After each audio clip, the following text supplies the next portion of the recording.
has an interesting story. So he grew up in Atlanta, went to Emory University. He graduated and just wanted to detach from society.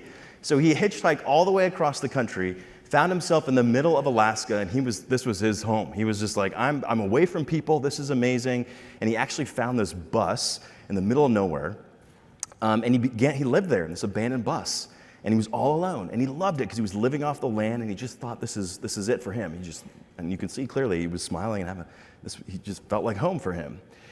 And then it was after several months of living there, he ingested something that made him extremely ill, and he became very weak, and he knew he needed to get some help.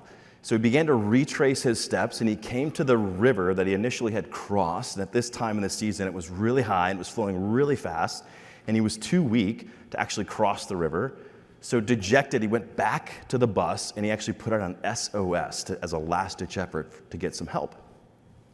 No one came, and he knew that these were the final moments on Earth. And he actually found his way into the back of the bus, and he knew this was it for him. So he turned to his journal.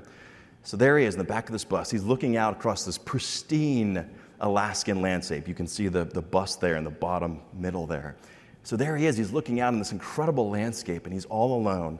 And he thought he had everything that he wanted right there. But these are the final words that he penned in his journal. Happiness is only real when shared. To him, all of it was meaningless because there was no one else to actually share it with. So in conclusion, my friends, no matter where you are, how introverted or extroverted you are, at the end of the day, we pine for people. And at times, especially as leaders, you're going to want to retreat to that bus, right? Because people be crazy at times, right? And that's okay. We didn't talk about it, but solitude can actually be helpful. And especially for leaders, solitude's really important. Just don't stay there too long because your team needs you and you need your team. So at the end of the day, we are stronger together, we're healthier together, and ultimately together it's you and I. That's where we belong.